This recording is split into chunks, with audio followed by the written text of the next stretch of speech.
Welcome to the CereCore podcast, where we focus on the intersection of healthcare and IT. From practical conversations to strategic thought leadership, let's unpack the decisions, challenges, and journey of those whose purpose it is to deliver technology that improves healthcare in their communities. Well, today we are pleased to welcome to the CereCore podcast, Peyman Zand, the Chief Strategy Officer at CereCore. Peyman is a collaborative leader with vision and healthcare technology acumen that helps organizations develop new business partnerships, expand service lines, execute strategic frameworks to support large transformative initiatives, and much more. He understands the pragmatic requirements of being a healthcare IT leader today because he served in the role as CIO and is an active participant in professional organizations such as CHIME, HIMSS, and HFMA. Peyman, welcome to the CereCore podcast. Thanks, Phil. It's great to be with you and with our audience. Indeed. So, we always start these off with a little bit of background, and you've spent really the better part of your career in and around healthcare IT. What are some of those pivotal moments that brought you here as the chief strategy role for CereCore? Yeah, as you know, I have a critical eye whenever I go into a new organization or setting, and I look for ways to improve and streamline processes, generally to allow for growth and scale. Over the years, I've learned to scrutinize these ideas better, work with my colleagues to actually put them to the test before we implement them. I've also been blessed with having the opportunity to work with some visionary leaders in multitude of organizations, including global Fortune 100 companies in a variety of industries. That has provided me with unique background and I guess qualification to see beyond ordinary IT service provisioning. At CereCore, we are paving the way by implementing these technologies to assist our clients to better care and be more efficient. And we're proud of our progress and really look forward to some of the emerging technologies to accelerate this path. Well, I know certainly having both the healthcare experience and then experience in those other global organizations and even a little bit inside of government has really kind of given you that unique perspective in and around healthcare IT. Really, leaders anywhere they're accountable for results.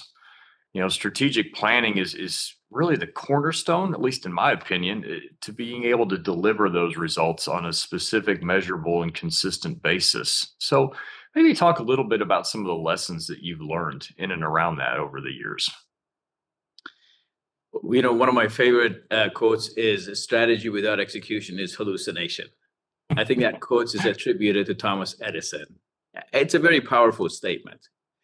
We have learned that strategic plans need to be grounded in reality and most importantly, have an achievable tactical plan to go along with them.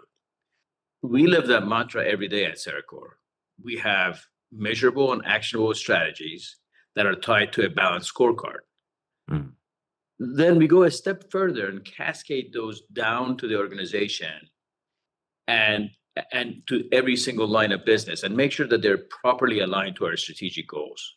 We track them, we make sure we stay on target, and if things change, we make adjustments. We also go a step further and make sure that we are helping our clients in their journey and that we are aligned with their strategic goals. That's really been the way we've been really successful in delivering results, measurable results for our clients. Oh, that's excellent. That's excellent. Part of that when we talk to a lot of the hospitals and health system leaders, the whole concept of governance comes up all the time. And so let's talk a little bit about that IT governance. Maybe first start by defining it and then telling us a little bit about why it's important and some of the must-dos and what are those critical components of having an effective IT governance framework that supports the hospital health systems initiatives. Phil, in its most basic form, governance establishes processes, measures performance, and holds accountability consistently across the organization. So done properly, this is helpful in many different ways. But I also appreciate that the processes can delay some projects or decision making. And for that reason, not everyone is in favor of governance. Yeah. But if we go a level deeper, governance can address organization, policies, procedures. But from my perspective, one of the most important aspects of governance is its investment planning and prioritizations. Mm. I've seen overly complicated governance structures and loosely defined ones, and neither side of the spectrum is ideal. We recommend a multidisciplinary governance structure that is aligned well with the enterprise and business unit goals, and that's a delicate balance to actually achieve. Indeed. For that reason, that process will take about a year to become institutionalized. Yeah. In many cases, the governance structures, the existing governance structures, may need to be modified. Now that makes really, really good sense. And you made mention of kind of governance structures that are on either one end or the other. So, what are some of the red flags that maybe might indicate that your IT governance might be slightly ineffective or dysfunctional? Mhm. And what should, once identified, what should a leader do to get back on track? Let's start with the obvious ones. One of them is if you have too many governance structures, you're asking for trouble in alignment between them and alignment between them and the enterprise goals. Yeah.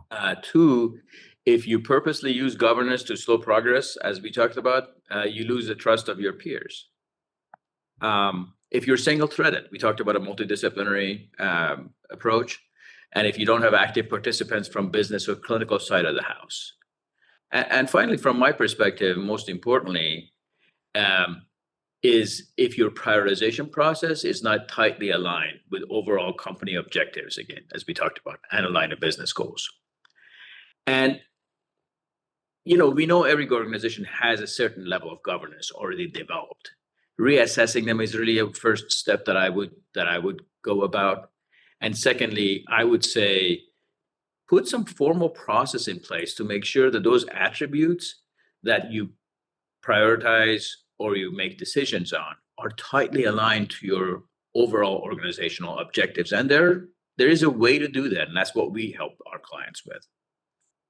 I think that makes a lot of sense. I think so many times it's such a painful proposition to get it in and get it in place. And sometimes organizations don't realize that, guess what? The organization's not stagnant. And therefore, the governance process and structure probably ought not be stagnant as well. Exactly.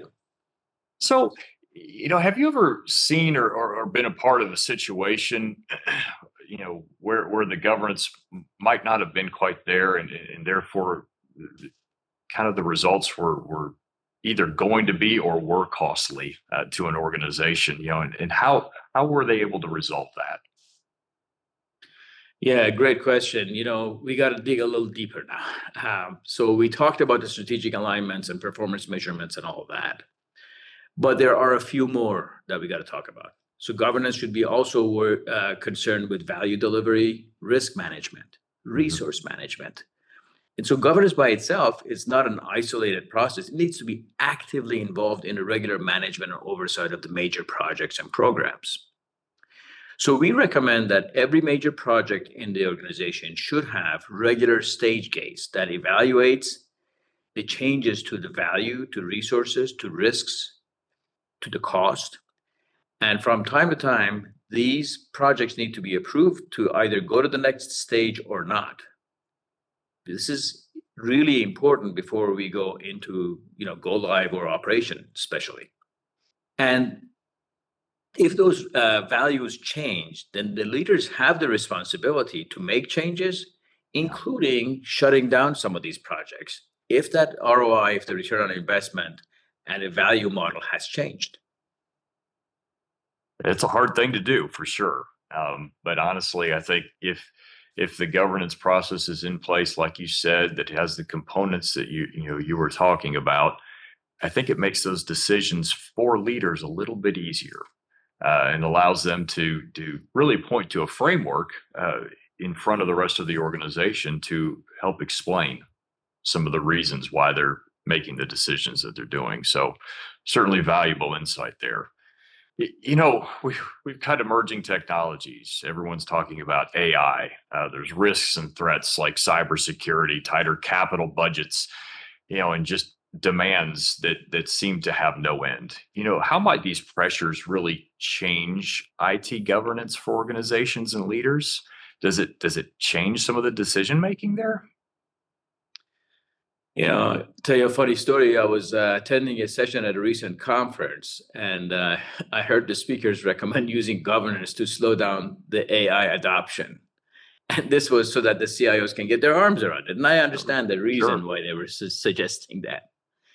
But again, as we mentioned, using governance to slow down adoption is not our recommendation.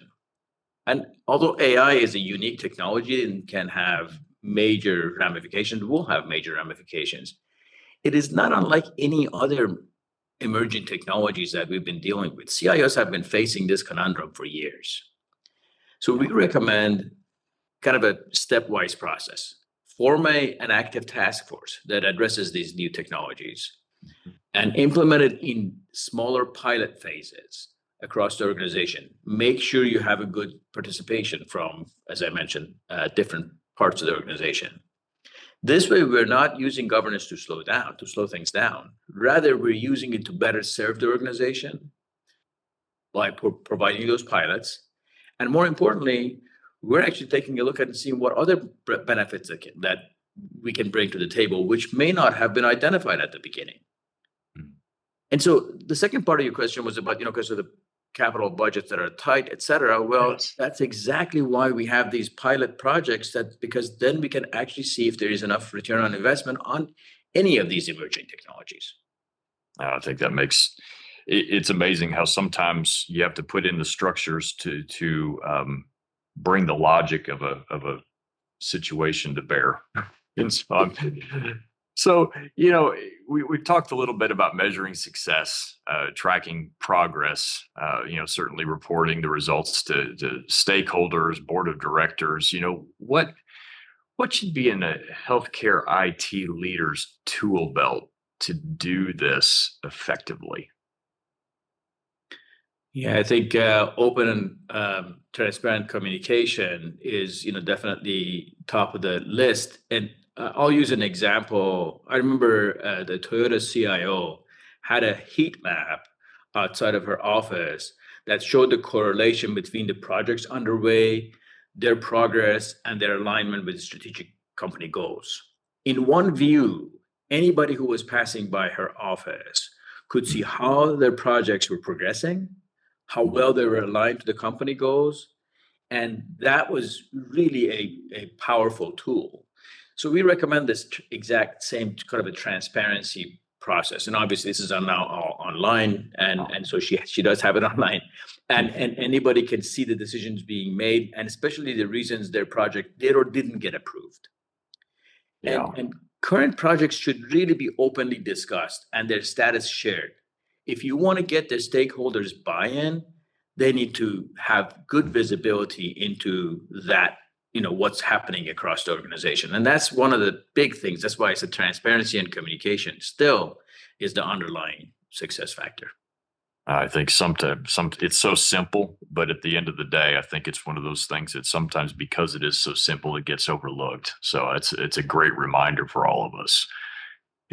You talk to healthcare leaders almost daily.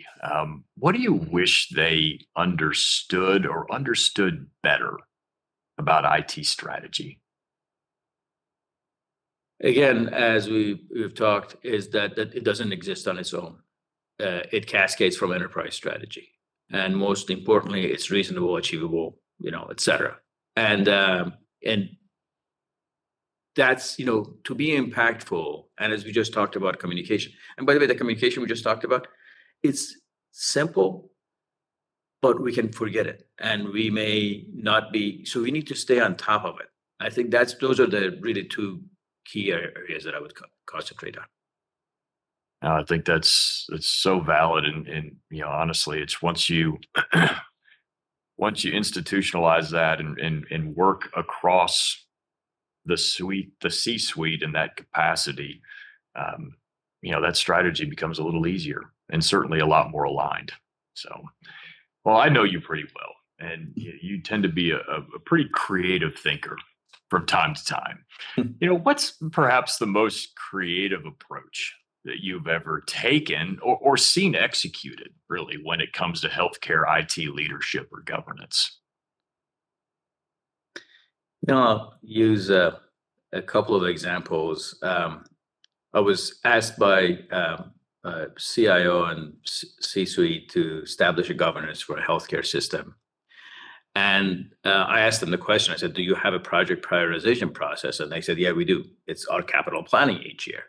All right. And I said, okay, so how do you prioritize? Well, the CEO gets priority 1, the other C-suites get priority 2, and so on. Mm-hmm.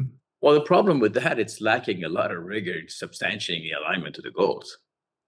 Right. And so once we developed the proper framework, which was aligned with the key attributes of the strategy, and we loaded up the cost and resources and the risks and other things, because it's both, you have to kind of do the value analysis as well as the execution ability, how well you can execute on that. And when we put all that together, the priorities completely changed from their capital planning process. And so that was like an aha moment that I had a lot of the C-suite members coming to me saying, Peyman, you need to do something to bubble up. I said, no, we don't. You just did that. The other example that just a short story is when I went into another organization and I was working with a CIO, I asked, how do I know if I'm going to be successful? And the CIO turned to me and she said, when you've upset half of my leadership, then I know you've achieved your goal. Well, and I think you make a very great point, and that is proper governance that aligns with corporate initiatives and strategies is never going to be popular with everybody. And it's a difficult thing to execute for an organization that's, from an internal perspective. And I do think sometimes, having an outside moderator or voice can really help an organization make that breakthrough that they need to make to get the sort of IT structure governance in place to make the decisions that truly need to be made for an organization. So you bring up some very, very valid points, and ones that are sometimes a little difficult for organizations to want to think through and then act on. So exactly. Thank you for that. Yeah. So, we always love to wrap up these podcasts with just kind of any sort of open-ended final words of wisdom, that you would want to share with healthcare leaders, or really any of the rest of our listening audience as well. I'll use another one of my favorite quotes. This one is from Albert Einstein, who said, everything should be made as simple as possible, but not simpler. And this is really important. Implementing governance processes are challenging, and you have to make sure you cover a lot of different aspects. But it's also really incumbent on us to make sure that it is simple enough so that people can follow it. Because if you make those processes too complicated, adoption and adherence may lag. And so I would say that, that's why when we see a lot of different governance models, governance structures, that doesn't work either. So, and too simplistic doesn't align well, as I mentioned earlier. So that's really it. Just everything should be made as simple as possible, but not simpler. I think it's amazing how those quotes stand the test of time, those words of wisdom. So appreciate you sharing that. Peyman, thank you so much for all you do for CereCore, for all you do for our clients, and for taking your time today to share your insights with our listening audience. Thanks for having me, Phil. Thanks for listening to the CereCore podcast. We hope you enjoyed this conversation. Follow us on your favorite podcast platform for more episodes. Connect with us on LinkedIn. Visit our U.S. website at cerecore.net. And for those abroad, visit cerecoreinternational.net. Learn more about our services and find resources. At CereCore, we are healthcare operators at heart and know the difference that the right IT partner can make in delivering quality patient care 24/7. Let's help make IT better. Here's to the journey.